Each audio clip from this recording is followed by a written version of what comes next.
Hi friends, അസ്സലാമു അലൈക്കും. നമസ്കാരം. നമ്മുടെ ഒരു പുതിയൊരു വീഡിയോയിലേക്ക് എല്ലാവർക്കും സ്വാഗതം. സന മീഡിയ ആദ്യമായിട്ട് കാണുന്നവരുണ്ടെങ്കിൽ ഒന്ന് സപ്പോർട്ട് ചെയ്യുക കേട്ടോ, ഒന്ന് സബ്സ്ക്രൈബ് ചെയ്യുക, ഒന്ന് സപ്പോർട്ട് ചെയ്യുക കേട്ടോ. അപ്പോൾ ഞാൻ ഇന്ന് വന്നിട്ടുള്ളത് കുറച്ച് ടിപ്സൊക്കെ ആയിട്ടാണ് കേട്ടോ. അപ്പോൾ നമുക്കിതുപോലെ നേന്ത്രപ്പഴം കൊണ്ടുവന്ന് ഉള്ളതുണ്ടാവും. അപ്പോൾ അത് നമുക്ക് ഇപ്പോൾ 2 ദിവസമൊക്കെ കഴിഞ്ഞിട്ട് എടുക്കേണ്ടതൊക്കെ ആവുമല്ലോ. അപ്പോൾ കുറച്ചധികം കൊണ്ടുവന്നിട്ടുണ്ടെങ്കിൽ അപ്പോൾ അതിൻ്റെ ഈ ഒരു കടഭാഗം ഉണ്ടല്ലോ, ഈ ഒരു ഭാഗം ടിഷ്യൂ പേപ്പർ വെച്ചിട്ട് നല്ലോണം ഒന്ന് ഇതുപോലെ തുടച്ചെടുക്കുക കേട്ടോ. അതിൻ്റെ ആ ഒരു കറയും നീരും ഒക്കെ ഉണ്ടാവും. അപ്പോൾ അതെല്ലാം ഇതുപോലെ ഒരു ടിഷ്യൂ വെച്ചിട്ട് നല്ലോണം ഒപ്പിയെടുക്കുക. അതിൻ്റെ ഒരു ഗ്യാപ്പിലും എല്ലാം ഒപ്പിയെടുത്തതിൻ്റെ ശേഷം വേറൊരു ടിഷ്യൂ പേപ്പർ എടുത്തിട്ട് ഇതുപോലെ നമുക്ക് ആ ഒരു കട ഉണ്ടല്ലോ, ആ ഒരു ഞെട്ടി ഭാഗം ഉണ്ടല്ലോ, ആ ഒരു ഭാഗം ഇതുപോലെ ഒന്ന് കവർ ചെയ്തിട്ട് വെച്ച് കൊടുക്കുക. ഇതുപോലെ കവർ ചെയ്തിട്ട് നല്ലോണം അത് ഉള്ളിലേക്കാക്കിയിട്ട് ഒന്ന് വെച്ച് കൊടുത്താൽ മതി കേട്ടോ. അപ്പോൾ നമുക്ക് പെട്ടെന്ന് തന്നെ ഒന്നും ഈ പഴം പെട്ടെന്ന് പഴുത്ത് നാശമായിട്ട് പോകില്ല കേട്ടോ. ഇനിയിപ്പോൾ ചെറുപഴമായിരുന്നാലും ഇതുപോലെ തന്നെ ഒന്ന് ചെയ്ത് നോക്കണം കേട്ടോ. ഇപ്പോൾ നമ്മൾ 2-3 ഇപ്പോൾ ഒരു ദിവസം എടുത്ത് പിറ്റേന്ന് അങ്ങനെ ബാലൻസ് വരുന്നുണ്ടെങ്കിൽ ഇങ്ങനെ ഒന്ന് ചെയ്ത് നോക്കി നോക്കണട്ടെ, പെട്ടെന്ന് പഴം നാശമായി പോകില്ല. അപ്പോൾ ഇനി അടുത്ത ടിപ്സ് എന്താണെന്ന് വെച്ചിട്ടുണ്ടെങ്കിൽ, നമ്മൾ ഈ കുക്കറിൽ, ഇപ്പോൾ ചെറിയ കുക്കറിൽ ഇപ്പോൾ നമ്മൾ എന്തെങ്കിലും വെജിറ്റബിൾസൊക്കെ ഇട്ട് വെച്ച് നമ്മൾ ഇത് വേവിക്കുന്ന സമയത്ത്, ഇത് വിസിലടിക്കുന്ന സമയത്ത് പുറത്തേക്ക് വരാറുണ്ട്. ഇതിൻ്റെ ആ ഒരു വെള്ളമൊക്കെ കൂടിയിട്ട് പുറത്തേക്ക് വരാറുണ്ട്. അപ്പോൾ എനിക്ക് ഈ ഒരു കുക്കറിൽ എന്തായാലും വരാറുണ്ട് കേട്ടോ. അപ്പോൾ ഈ ഒരു കുക്കറിൻ്റെ മൂടി, അതിൻ്റെ വിസിലുണ്ടല്ലോ, ആ വിസിലിൻ്റെ ടോപ്പ് പൊട്ടിയിട്ടുള്ളതാണ്. അപ്പോൾ ആ ഒരു ഭാഗം വിസിലടിച്ചിട്ടുണ്ടെങ്കിൽ നമുക്ക് നമ്മുടെ അടുക്കളയിലും എല്ലാം നല്ലോണം സ്പ്രെഡായിട്ട് വരും കേട്ടോ. കാരണം അവിടെ ഒരു കവറിങ് പോലെ ഇല്ല. അപ്പോൾ ഞാൻ ചെയ്യുന്നൊരു ഐഡിയ ആണ് ഇട്ടത്. ഇതുപോലെ വെജിറ്റബിൾസൊക്കെ വെച്ച് വെള്ളമൊക്കെ ഒഴിച്ച് എല്ലാം ഇട്ടതിൻ്റെ ശേഷം അതിൻ്റെ മുകളിൽ ഒരു സ്പൂൺ വെച്ച് കൊടുക്കും. അത് നമുക്ക് അപ്പുറം ഇപ്പുറം തട്ടണം എന്നില്ല, പക്ഷെ കുറച്ച് വലിപ്പം വേണം. കണ്ടോ, ഈ ഒരു ഫോർക്ക് വെച്ചപ്പോൾ കണ്ടില്ല, കുറച്ച് കുറവാണ്. അങ്ങനെ ചെയ്യരുത്. അങ്ങനത്തതല്ലാണ്ട് കണ്ടോ, ഇത് അപ്പുറം ഇപ്പുറം ഒരു ചെറിയൊരു ഗ്യാപ്പ് മാത്രമേ വരുന്നുള്ളൂ. അതെല്ലാം നല്ലോണം തട്ടിയിട്ടുള്ള സ്പൂൺ ഉണ്ടെങ്കിൽ അത് വെച്ച് കൊടുത്താൽ അതും നല്ലതാണ് കേട്ടോ. അപ്പോൾ എൻ്റെ കയ്യിലുള്ളത് അങ്ങോട്ടും ഇങ്ങോട്ടും തട്ടുന്ന രീതിയിലുള്ളതല്ല. അപ്പോൾ അത് വെച്ച് കൊടുത്തതിൻ്റെ ശേഷം നമുക്കിത് അടുപ്പത്ത് വെച്ച് ഞാൻ കാണിച്ചു തരാം. സാധാരണ എനിക്കിത് ചെയ്തിട്ടുണ്ടെങ്കിൽ നമുക്ക് എൻ്റെ അടുക്കള മൊത്തം വെള്ളം ഉണ്ടാവാറുണ്ട് കേട്ടോ. അപ്പോൾ കണ്ടോ, ഇത് വിസിലടിക്കുമ്പോൾ ഒരു തുള്ളി വെള്ളം പോലും പുറത്തേക്ക് വരുന്നില്ല, കണ്ടല്ലോ.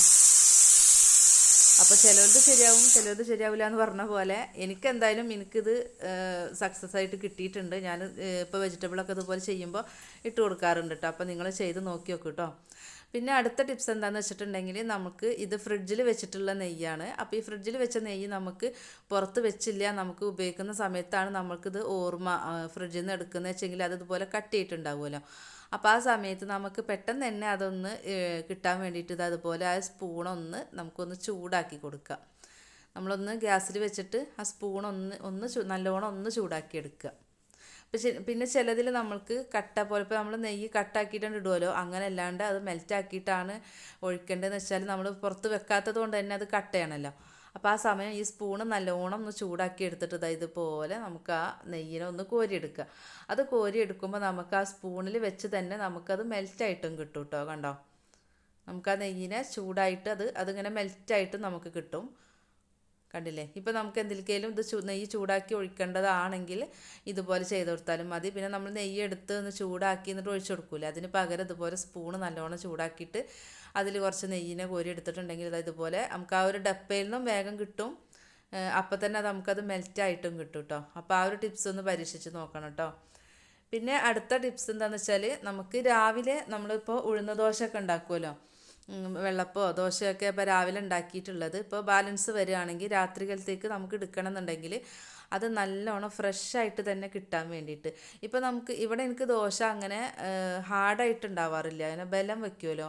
അത് ചിലവർ പറയാറുണ്ട് കേട്ടോ, അതെങ്ങനെ രാവിലത്തെ ദോശ വൈകുന്നേരം കഴിക്കണമെന്ന് ചോദിച്ചാൽ, പക്ഷെ അതിന് ബലം വെക്കാറില്ല. അപ്പോൾ ഇനി അങ്ങനെയുള്ളവർക്ക് ഇപ്പോൾ ഇതുപോലെ പിന്നെ ഒന്ന് ഫ്രഷായിട്ട് കിട്ടാനും വേണ്ടിയിട്ട്, പിന്നെ നമ്മൾ ദോശക്കല്ലിൽ ഇട്ടിട്ട് ഇത് ചൂടാക്കണ്ടേ, അതിന് പകരം ഇതുപോലെ ഒരു ഇഡ്ഡലി തട്ടിലോ അല്ലെങ്കിൽ ഞാനിപ്പോൾ ഈ വെച്ച പോലെ ഒരു അടിയിൽ ലേശം വെള്ളം വെച്ചിട്ട് മേലെ എന്തെങ്കിലും പാത്രമല്ല, അരിപ്പ പോലത്തെ പാത്രം തന്നെ വേണം കേട്ടോ. അതിൽ നമുക്ക് ഈ ഒരു ദോശേനെ എല്ലാം നിരത്തി വെച്ച് കൊടുത്തിട്ട് ഇതുപോലെ ആവി കയറ്റിയെടുക്കുക. നല്ലോണം ആവി കയറിക്കോട്ടെ, അത് അടച്ച് തന്നെ വെക്കുക. അടച്ച് വെച്ചിട്ട് നല്ലോണം ആവി കയറ്റിയെടുക്കുക. നമ്മൾ പൊറോട്ട ഒക്കെ ഇതുപോലെ ചെയ്തെടുത്താൽ മതി കേട്ടോ. നമ്മൾ പുട്ടൊക്കെ ആണെങ്കിലും ഇതുപോലെ ചെയ്ത് കൊടുക്കുക, നല്ലതാണ്. അപ്പോൾ കണ്ടോ, അപ്പോൾ നല്ല സോഫ്റ്റായിട്ട് കുഴഞ്ഞ് കിട്ടിയിട്ടുണ്ട്. ഇനി അടുത്ത ടിപ്സ് എന്താണെന്ന് വെച്ചിട്ടുണ്ടെങ്കിൽ, ഇത് ഞാൻ അപ്പോൾ ഇത് ഞാൻ ഉപേക്ഷിച്ചിട്ടുള്ള ഒരു ബോട്ടിലാണ് കേട്ടോ. അപ്പോൾ ഞാൻ ഇതിൽ കാണിക്കാമെന്ന് വിചാരിച്ചു. അപ്പോൾ ഞാൻ സ്റ്റീലിൻ്റെ ബോട്ടിൽ കഴുകുമ്പോഴാണ് എനിക്കത് ഓർത്തത് കേട്ടോ. അപ്പോൾ സ്റ്റീലിൻ്റെ ബോട്ടിലാകുമ്പോൾ പുറമെ സ്റ്റീലിൻ്റെ ഇതായ കാരണം അതിൻ്റെ ഉൾഭാഗം നിങ്ങൾക്ക് ക്യാമറയിൽ എത്രത്തോളം കാണാൻ പറ്റുമെന്ന് അറിയില്ല. അപ്പോൾ എനിക്ക് തോന്നി ഇതിൽ ചെയ്യുമ്പോൾ കുറച്ചും കൂടെ നിങ്ങൾക്ക് കാണാൻ പറ്റും. അപ്പോൾ ഈ ഒരു കുപ്പി ഞാൻ ഇതിൽ തുള്ളി വെള്ളമായിട്ട് ഇത് ബാക്കിൽ നമുക്ക് ഉപേക്ഷിച്ചിട്ടുണ്ടായിരുന്നതാണ്. അപ്പോൾ ഞാൻ വിചാരിച്ചെന്നാൽ ഇതിൽ കാണിക്കാം എന്നുള്ളത്. അപ്പോൾ ഇതിൽ കുറച്ചൊരു തുള്ളി വെള്ളം ഒഴിക്കുക, ഒരു അര ഗ്ലാസ് വെള്ളമോ 1/4 ഗ്ലാസ് വെള്ളം ഒഴിച്ചിട്ട് അതിൽ നമുക്ക് കുറച്ച് ന്യൂസ് പേപ്പർ കട്ട് ചെയ്തിട്ട് കൊടുക്കുക കേട്ടോ. അപ്പോൾ ഇതിൻ്റെ അടിഭാഗം കണ്ടോ, ഇപ്പോൾ തന്നെ ഒന്ന് നിങ്ങൾക്ക് മനസ്സിലാവുണ്ടാവും. നമുക്കിത് കഴുകി വരുമ്പോൾ എന്താ റിസൾട്ട് എന്ന് കാണാൻ പറ്റും കേട്ടോ. കണ്ടില്ലേ, ഇതിൻ്റെ അടിഭാഗം നല്ലോണം കറ പിടിച്ചിട്ടുണ്ട് കേട്ടോ, നല്ല ചളി പോലെയൊക്കെ കണ്ടില്ലേ.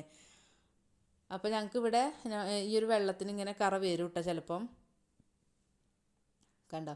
അപ്പോൾ ഒന്നരാടം വെച്ച് ഇവിടെ ബോട്ടിൽ കഴുകുമ്പോൾ ഇങ്ങനെ തന്നെ കഴുകിയെടുക്കേണ്ടി വരുന്നുണ്ട്. നമ്മൾ ഫ്രിഡ്ജിലൊക്കെ വെള്ളം വെച്ചിട്ടുള്ള ബോട്ടിലല്ലേ, അപ്പോൾ അതുപോലെ നമ്മുടെ മക്കളൊക്കെ സ്കൂൾക്ക് പാല് കൊണ്ടുപോകുന്ന ബോട്ടിലും വെള്ളം കൊണ്ടുപോകുന്ന ബോട്ടിലിൻ്റെ ഉൾഭാഗമൊക്കെ നമുക്ക് വൃത്തിയാക്കാൻ കുറച്ച് പാടല്ലേ.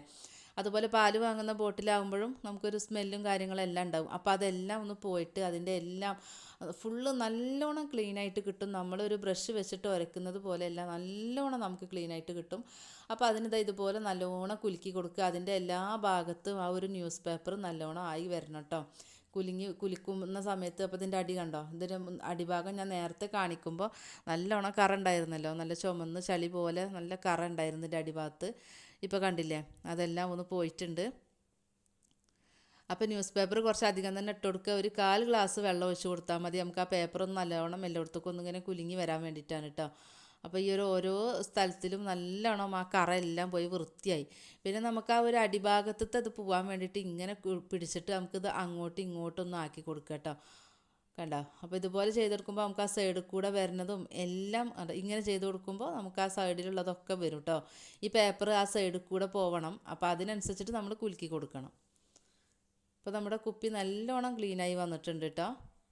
ഇതിൻ്റെ ആ ഒരു അടിയിൽ ആ ഒരു കുഴിഭാഗം ഉണ്ടല്ലോ, അവിടെ ക്ലീൻ ആവാൻ വേണ്ടിയിട്ട് ഇതാ ഇങ്ങനെ പിടിച്ചിട്ട് ഇതാ അങ്ങോട്ടും ഇങ്ങോട്ടും ചെയ്ത് കൊടുക്കുക. അപ്പോൾ ആ പേപ്പർ കിടന്നാവുമ്പോൾ അവിടുത്തെ ചളി പോരും കേട്ടോ. അപ്പോൾ ഇതായിട്ടുണ്ട് കണ്ടോ, നല്ല വൃത്തിയായിട്ടുണ്ട്. ഇനി ഞാനിത് കളഞ്ഞിട്ട് കുറച്ച് വെള്ളം ഒഴിക്കട്ടെ. അപ്പോൾ അത് കളഞ്ഞിട്ട് ഞാനിതാ കുറച്ച് വെള്ളം, സാധാരണ വെള്ളം മാത്രമേ എടുത്തിട്ടുള്ളൂ, സോപ്പും സോപ്പിടൊന്നും ഇല്ല അതിൽ കേട്ടോ. എന്നിട്ടൊന്ന് ജസ്റ്റ് കുലുക്കിയിട്ട് കാണിച്ചു തരാം. കണ്ടില്ലേ, ഞാൻ നേരത്തെ അത് എടുക്കുമ്പോൾ ആ ഒരു ബോട്ടിലും ഇപ്പോൾ ഞാൻ കഴുകിയ സമയത്തുള്ള ബോട്ടിലും ഒന്ന് നോക്കിട്ടോ. അപ്പോൾ ഞാൻ ആ വെള്ളം ഒന്ന് കളയട്ടെ. അപ്പോൾ അത് ആ വെള്ളം കളഞ്ഞിട്ട് ഇതാ ഞാൻ കാണിക്കുന്നുണ്ട്, കണ്ടില്ലേ, നല്ലോണം വൃത്തിയായിട്ടുണ്ട് കണ്ടോ. അപ്പോൾ നിങ്ങൾ നിങ്ങളുടെ മക്കളുടെ പാലിൻ്റെ ബോട്ടിലും ഒക്കെ ഒന്ന് ഇതുപോലെ ചെയ്ത് നോക്കണം കേട്ടോ. അപ്പോൾ ഒന്ന് ട്രൈ ചെയ്ത് നോക്കൂ, നിങ്ങൾക്കിത് ഈ റിസൾട്ട് ഉറപ്പാണ്. അപ്പോൾ ഒന്ന് നോക്കി നോക്കണം കേട്ടോ. അപ്പോൾ ഇന്നത്തെ ടിപ്സ് നിങ്ങൾക്ക് എല്ലാവർക്കും യൂസ്ഫുള്ളായി എന്ന് വിചാരിക്കുന്നുണ്ട്.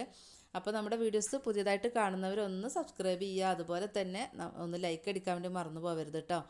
ഇൻഷാ അല്ലാഹ് മറ്റൊരു വീഡിയോ ആയിട്ട് വീണ്ടും കാണാം. അസ്സലാമു അലൈക്കും.